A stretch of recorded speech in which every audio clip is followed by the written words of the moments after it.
l'évolution de l'humanité, monsieur. Eh salut! Bienvenue pour cette nouvelle critique. Aujourd'hui on va parler du film Alien Convenante qui vient de sortir. On va commencer sans spoiler si vous avez envie de voir ce film. Peut-être que vous aimez Alien, peut-être que vous aimez la science-fiction, peut-être que vous aimez le cinéma. Alors nous sommes allés voir le film ensemble hier soir, tous les deux. Alors que les dernières fois on avait dit qu'on faisait la critique, on essayait de pas trop en parler après pour sortir tout face caméra. Exactement. Mais hier c'était plus fort que nous, du coup... On a un peu parlé en sortant quand même. Et on s'est regardé plusieurs fois pendant le film aussi. Ce qui est quand même un... C'est vrai. Donc si je te pose la question, tu vas me dire... C'est un très mauvais film. Moi personnellement, je n'ai pas beaucoup apprécié non plus, hein. Je ne vais pas le cacher. Cela étant dit, c'est vrai que, comme le disait un camarade, n'attendant pas grand chose de ce film... Si tu devais définir ce film en un mot. Ah putain, mais tu me prends de court là. Et si tu devais définir ce film en un mot? Branlette. Moi je dirais ras le cul. Ras le cul. Ras le cul qui n'est pas un mot mais que je vais rajouter dans le dictionnaire. En fait, je vous conseillerais de ne pas aller voir ce film.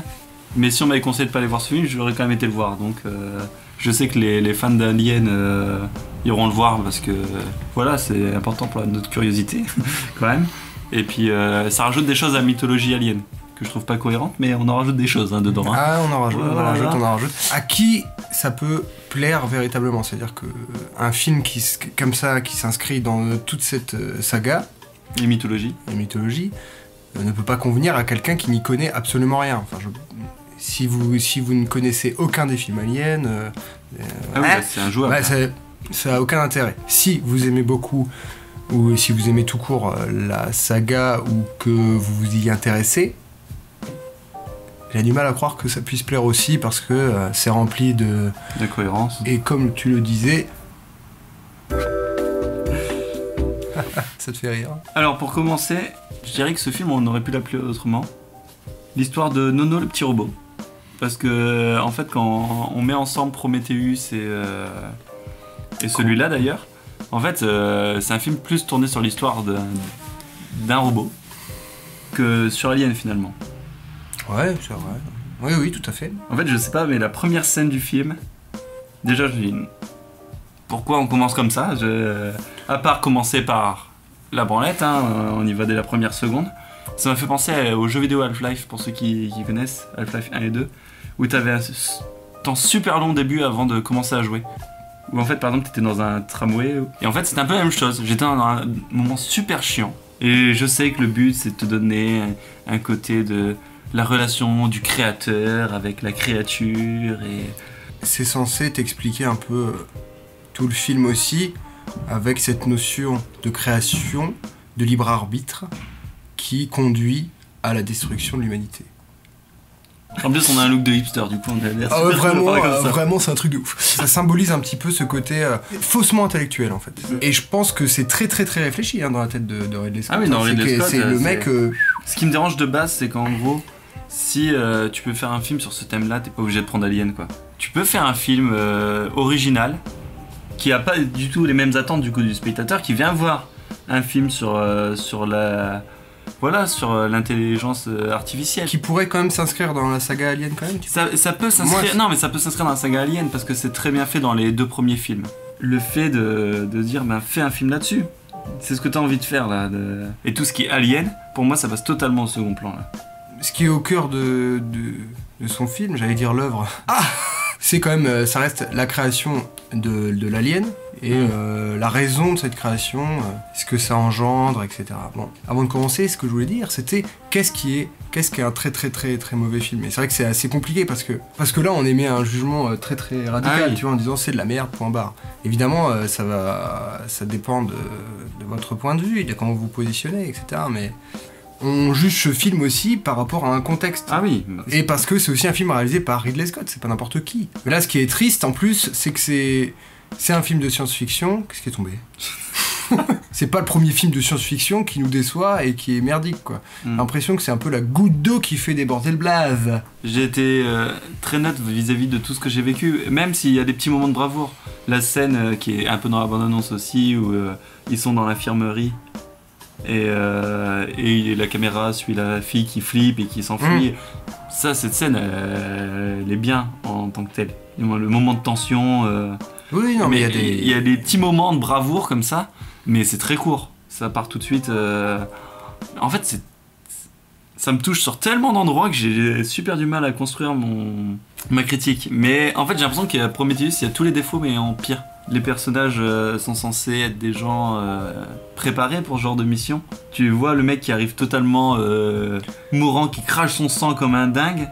Alors, il y en a un qui dit vite fait, faudrait peut-être faire une quarantaine. Bah bien sûr que déjà, si on parle vraiment de l'aspect cohérent et aspect vraisemblable, parce que c'est ça qui est important dans un film, c'est qu'il soit vraisemblable dans son univers. C'est exactement ça. C'est-à-dire qu'il faut que ça soit crédible dans l'univers qu'on nous impose.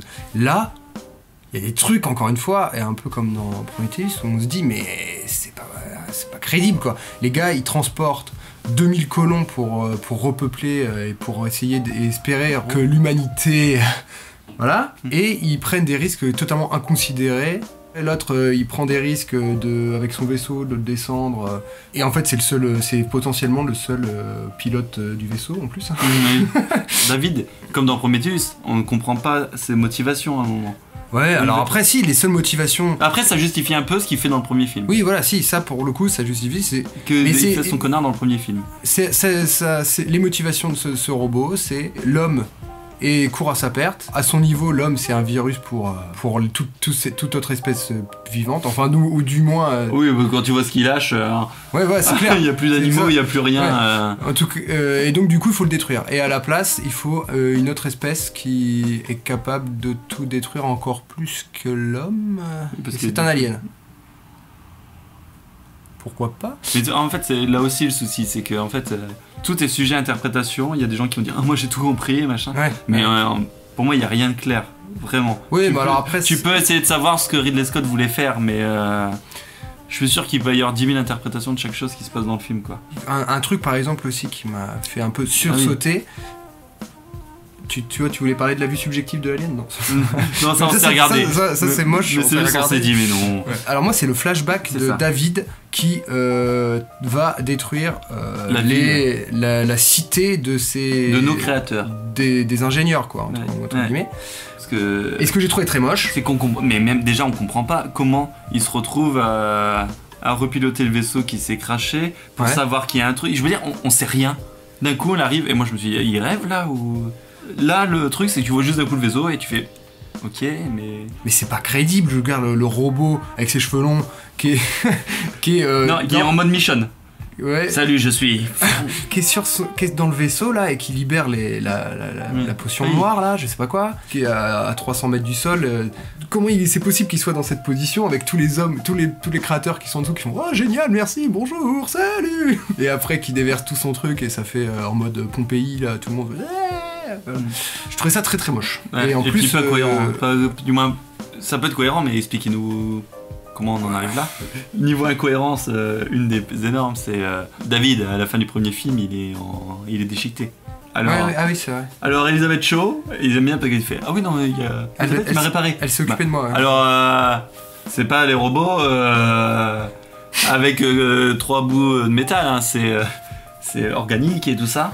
Avec quoi elle fait ça? Elle est sur notre planète, leur vaisseau il est explosé.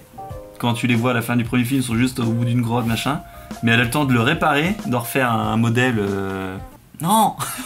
Et en plus c'était encore une raison, on veut du Fassbender quoi. Ridley Scott, il est amoureux ou quoi? Tu nous remets le Fassbender là, parce que... Il est pété ton robot, le pète pas à la fin du premier film si c'est... Tu sais que t'as envie de le réutiliser dans le deuxième déjà, sachant que t'as aucun moyen de justifier qu'il est réparé, ou alors au moment où il est réparé, tu nous montres que en gros il a été rafistolé à l'arrache, mais.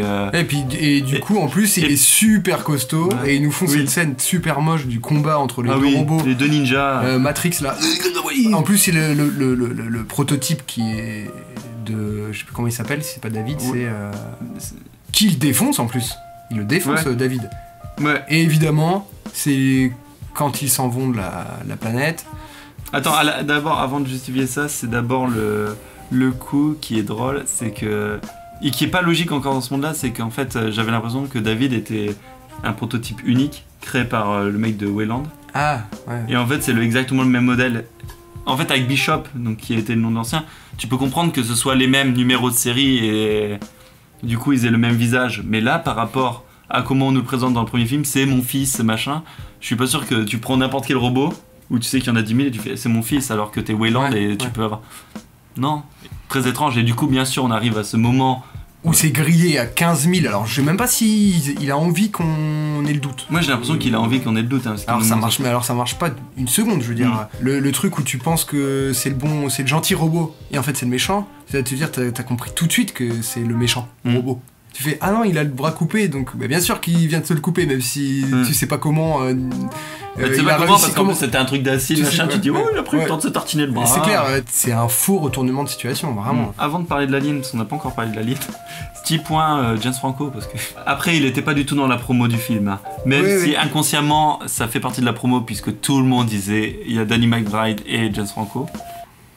Mais bon, ils nous ont pas mitonné, il est pas dans la bonne annonce, il est pas écrit sur les affiches, tout ça. Mais c'est vrai que le début du film où tu le vois dans sa capsule, et en fait il te faut « Oh mon dieu, il va peut-être mourir !» Je me suis dit « Non mais les gars, on vient de le voir 30 secondes à l'écran, si tu veux nous faire croire que James Franco, du moins qu'un personnage va mourir, ne nous fais pas avec James Franco, et là, en feu, du coup... » C'était rigolo. J'espère qu'il a pas été payé cher pour faire ça parce que quand même, en gros, il a joué. Moi, je pense qu'il avait envie. Je pense que c'est un lien avec Danny McBride. Ouais, mais du coup, ça fait vraiment. En fait, ça fait clin d'œil ou ça fait. Mais vraiment gratuit. Il fallait le dire. Mais en tout cas, c'est à la fois drôle et à la fois. Mais pourquoi ? Là, tu te dis quand même, putain, ils ont construit des capsules de cryogénisation et le truc, il est quand même inflammable. Hein. C'est un peu dommage quoi. On va quand même parler des aliens. De l'alien. Ah, les effets spéciaux sont moches. Le vaisseau spatial quand il arrive, j'ai l'impression de voir un jeu vidéo, mais un jeu vidéo mal fait. Et les aliens, c'est juste des effets spéciaux à un moment. Et c'est vrai que ça c'est super dommage parce que tu fais un face à face entre deux personnages, tu vois un truc en image de synthèse, tu fais oh bah ouais ok j'ai très peur. Alors que on regardait une image du premier film Alien avec l'animatronique, là il croit pas que c'est réel ce truc. Mais j'ai peur que ça me vieillisse vachement ça très mal, très mal, mal c'est sûr. Après je suis plus réservé sur le reste des effets spéciaux. Mais là tu te dis c'est vrai que c'est un film à je ne sais pas combien de millions de dollars et ils ont les moyens de pas utiliser forcément des images de synthèse. Voilà, de réfléchir à comment ils veulent faire le truc et tout. Et là et c'est bizarre que l'alien il se développe aussi rapidement alors que dans tous les films on nous fait comprendre qu'il lui faut quand même un petit peu de temps pour que le truc grossisse etc. Puis là normalement il a une phase où il a une sorte de ver de terre, du moins un ver de terre géant, un serpent plutôt, mais il passe par plusieurs phases, là il sort directement en mode salut je vais grandir. Il y a bébé Groot dans Gardien de la Galaxie, là c'est bébé alien. C'est pour ça que je disais qu'il passe tellement derrière le robot parce qu'il est pas du tout iconisé, il y a juste ce plan du bébé. En fait à la fin quand il rentre dans le garage quoi. Ouais, dans le garage. Et en fait, tu le vois rentrer et moi je me dis juste hop, c'est l'alien là. Alors que normalement, c'est le truc ça rentre dans la pièce, tu dis ils sont dans la merde. J'ai plus eu peur de Daniels qui va au tout début du film, tu sais, on sait très bien qu'ils vont retourner dans le garage parce qu'au début du film ils y vont, ils tendent les trucs et le lieu est super flippant. C'est pour ça que là je trouvais que ça marchait vachement bien. Le lieu est flippant alors qu'il y a encore rien, on sait très bien qu'il y a aucun monstre, etc. C'est les 10 premières minutes du film, donc tu sais très bien qu'à un moment ou à un autre il va se passer quelque chose dans cette pièce. Et effectivement quand ils y retournent, cette pièce dans le garage, elle est pas flippante, elle est plus du tout éclairée comme au début, on voit tout. Donc du coup, il n'y a plus du tout de... Je sais pas, on voit pas une ombre ou un truc comme ça. Et tu te dis aussi, ils sont super cons. Tout est expédié très vite avec l'alien, contrairement aux autres films où en fait, tout le principe du film, c'était d'essayer de le tuer et on n'y arrive pas. Là, ils en tuent plusieurs dans le film. Et à chaque fois qu'il y en a un, c'est et le plan marche vite. Hein, ouais. Là, et c'est ça aussi, normalement, en fait, ce qui est intéressant avec l'alien, c'est qu'il est extrêmement intelligent. Mais vraiment extrêmement. Et là, il est quand même teubé. Bah, c'est juste un monstre. Et c'est eux qui le font rentrer. C'est eux ils disent on va le faire venir à nous et pas à l'inverse. Sauf qu'en fait ils prennent des risques de fou. Et dans le garage, leur plan, il est quand même super nul. C'est juste après on reste dans le garage et puis on essaie de le faire rentrer dans la machine quoi. Ouais. En gros c'est ça. Tu fais putain le plan de fou quoi. Je veux dire c'est super nul en fait comme plan parce que du coup en soi comme c'est un monstre il va vous buter quoi. Du coup je trouvais ça très bizarre en fait comme idée. Dans ce genre de film à un moment donné ils sont dans une situation catastrophique où tu te dis comment ils vont s'en sortir. Il y a l'idée géniale et ils la mettent en application et tu fais ah ouais c'était pas mal trouvé. Là typiquement tu fais bah non c'était pourri comme idée en fait. C'est dehors, il y a un mec qui joue de la trompette. En fait, ils essaient de créer du suspense sur des choses qu'on connaît déjà des fois. Quand Fassbender fait « Viens avec moi, il faut que je lui montre un truc », je te dis tout de suite, bon, il va lui montrer des œufs, quoi. Ah oui. Et puis il lui dit... Voilà. Mais regarde, ce n'est pas dangereux, mais bien ta tête aussi. Approche ta tête. Alors que c'est pas comme si tu voyais des bestioles hyper dangereuses à tous les coins et que tu viens de voir ta pote se faire décapiter 2 minutes avant. En fait, quand le moment elle a fait je vous laisse, il faut que j'aille me laver, et nous, c'est un genre. T'as pas juste envie d'être en boule à 5 avec des mitraillettes. Moi, je serais comme ça. Bon, bah, je vais me doucher, je reviens. Ouais. Taking a break. Typiquement, elle se fait décapiter, on ne le voit pas, on voit qu'elle se fait sauter dessus.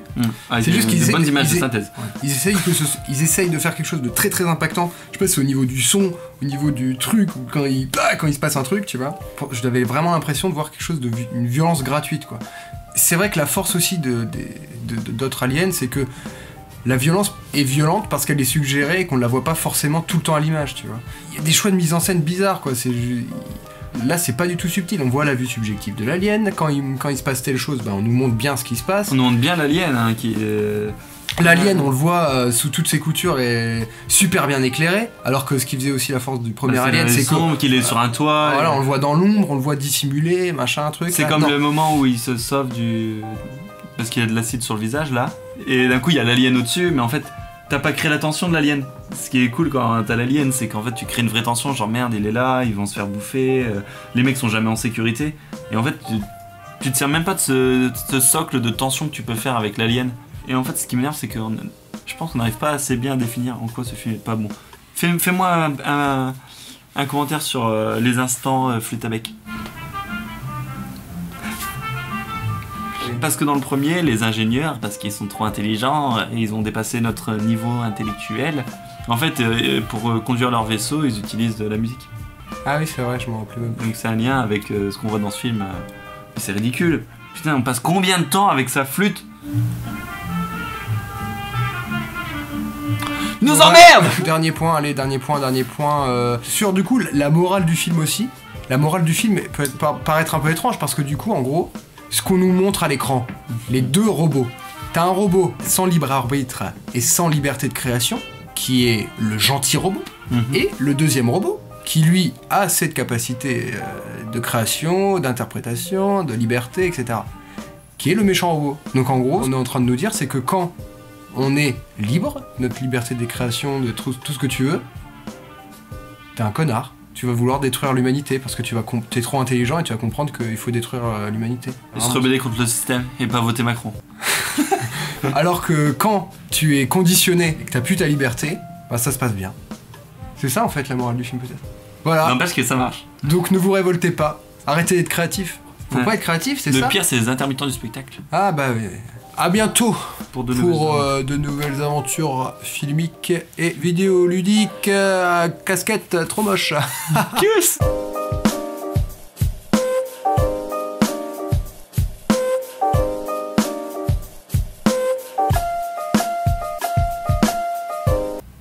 C'était quoi? Désolé, le mec de la trompette m'a déstabilisé.